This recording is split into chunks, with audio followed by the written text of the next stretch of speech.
नमस्कार दोस्तों। भाग्य का लिखा कभी नहीं मिटता, ये आज की कहानी है।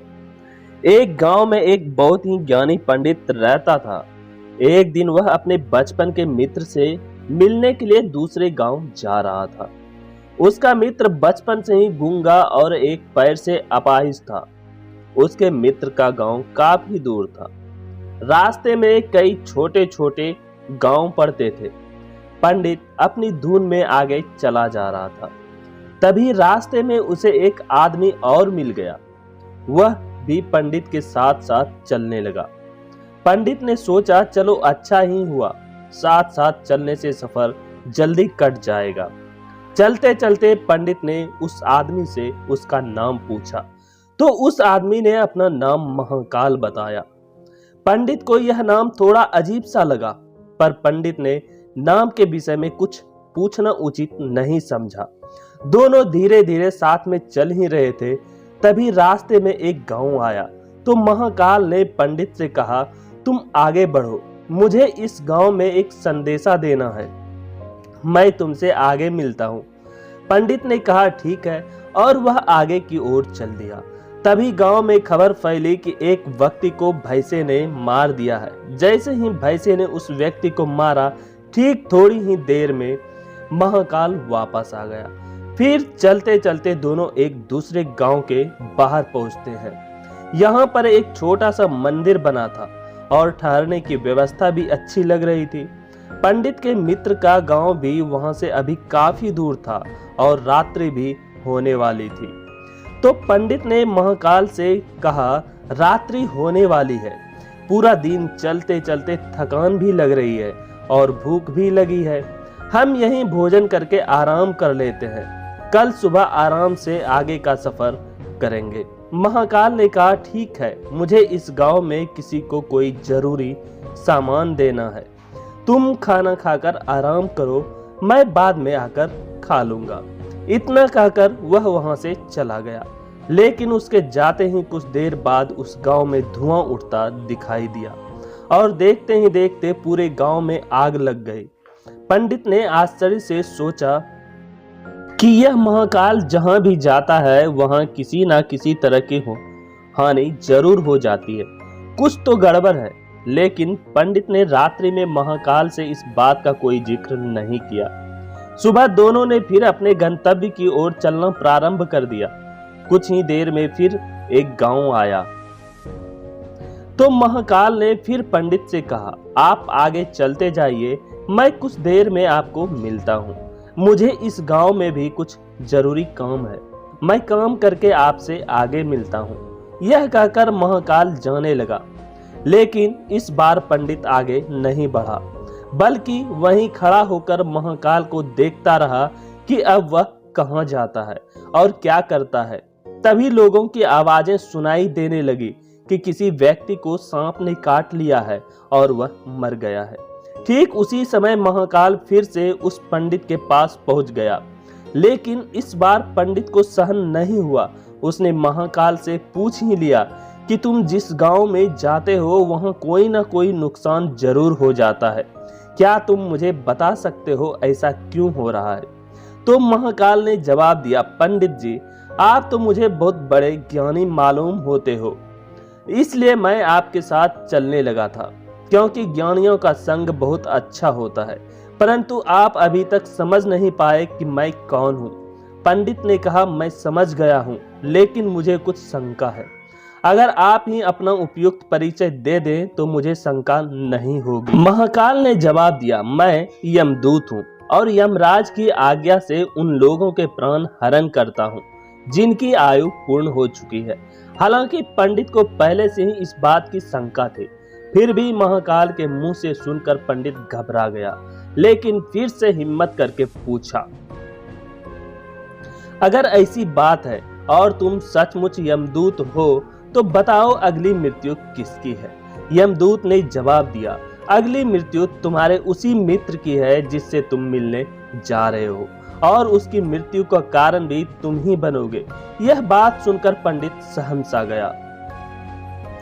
पंडित सोच में पड़ गया कि यदि वास्तव में यह यमदूत हुआ तो उसकी बात भी सही होगी।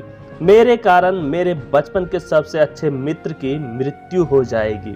इसलिए अच्छा यही होगा कि मैं अपने मित्र से मिलने ही ना जाऊं।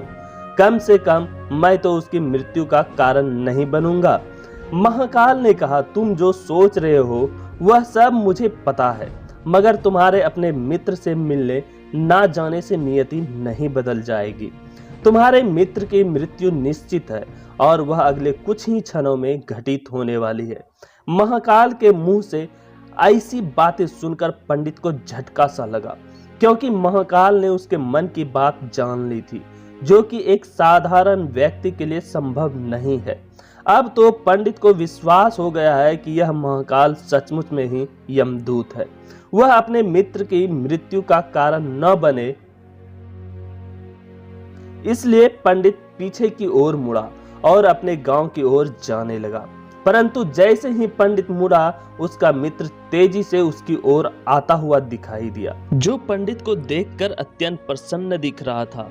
अपने मित्र के आने की गति को देखकर पंडित को ऐसा लगा जैसे कि उसका मित्र काफी समय से उसके पीछे ही आ रहा है। लेकिन वह बचपन से ही गूंगा था और पैर से अपाहिज था, इसलिए ना तो वह पंडित के पास पहुंच पा रहा था और ना ही पंडित को आवाज दे पा रहा था।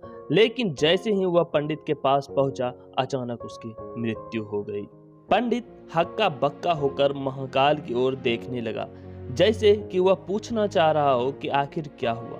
महाकाल पंडित के मन की बात को समझ गया और बोला, तुम्हारा मित्र पिछले गांव से तुम्हारे पीछे पीछे आ रहा था, लेकिन वह अपाहिज और गूंगा होने की वजह से तुम तक नहीं पहुंच सका। उसने अपनी संपूर्ण ताकत लगाकर तुम तक पहुंचने की कोशिश की, लेकिन बुढ़ापे में बचपन जैसी ताकत नहीं होती, इसलिए हृदय आघात के कारण तुम्हारे मित्र की मृत्यु हो गई। क्योंकि तुमसे मिलने के लिए अपनी गति की सीमा को लांघते हुए वह तुमसे मिलने के लिए पीछे पीछे भाग रहा था, इसलिए अपने मित्र की मृत्यु का कारण तुम ही बने। अब पंडित को विश्वास हो चुका था कि सचमुच यह महाकाल एक यमदूत है और उसका कार्य जीवों के प्राणों को हरना है। पंडित एक ज्ञानी व्यक्ति था, इसलिए यह भी जानता था कि मृत्यु पर किसी का बस नहीं चलता, सभी जीवों को एक ना एक दिन मरना ही है। यही सोचकर उसने अपने आप को संभाल लिया। लेकिन अचानक पंडित के मन में स्वयं की मृत्यु के बारे में जानने की इच्छा हुई, इसलिए उसने महाकाल से पूछा, जब मृत्यु मेरे मित्र की होनी थी तो तुम शुरू से ही मेरे साथ क्यों चल रहे थे? महाकाल ने जवाब दिया, मैं तो सभी के साथ चलता हूँ और हर क्षण चलता रहता हूँ, किंतु लोग पहचान नहीं पाते, क्योंकि लोगों के पास अपनी समस्याओं के अलावा किसी और व्यक्ति, वस्तु या घटना के संदर्भ में सोचने, समझने और देखने का समय ही नहीं होता। पंडित ने कहा, क्या तुम बता सकते हो कि मेरी मृत्यु कब और कैसे होगी? तो महाकाल ने कहा, हालांकि किसी सामान्य जीव को यह जानना ठीक नहीं है, क्योंकि कोई भी जीव अपनी मृत्यु के बारे में जानकर दुखी ही होता है, लेकिन तुम ज्ञानी व्यक्ति प्रतीत होते हो और अपने मित्र की मृत्यु को तुमने जितनी आसानी से सहन कर लिया है, उसे देखकर लगता है कि तुम अपनी मृत्यु के बारे में जानकर भी दुखी नहीं होगे। इसलिए मैं तुम्हें बता देता हूँ कि तुम्हारी मृत्यु आज से ठीक 6 महीने बाद आज के ही दिन किसी दूसरे राज्य में फांसी लगने से होगी। और सबसे आश्चर्य की बात यह होगी कि तुम स्वयं खुशी से फांसी को स्वीकार कर लोगे। इतना कहकर महाकाल जाने लगा, क्योंकि महाकाल का पंडित के साथ चलते रहने का अब कोई कारण नहीं था। पंडित भी अपने मित्र की यथाशक्ति कर्मकांड करके अपने गांव चला गया। लेकिन कोई व्यक्ति कितनी भी ज्ञानी क्यों न हो, अपनी मृत्यु की बात सुनकर दुखी तो होता ही है और मृत्यु से बचने के लिए कुछ न कुछ करता ही है। तो पंडित ने भी किया। पंडित विद्वान था, इसलिए उसकी ख्याति उस राज्य के राजा तक थी। उस पंडित ने सोचा कि राजा के पास तो कई ज्ञानी मंत्री हैं, वे मेरी मृत्यु से संबंधित समस्या का कोई ना कोई हल निकाल ही लेंगे। पंडित यह सोचते हुए राज दरबार में पहुंच जाता है और उसने वहां जाकर राजा को सारा वृत्तांत सुनाया। राजा ने यह बात अपने मंत्रियों को बताई और उनसे सलाह मांगी।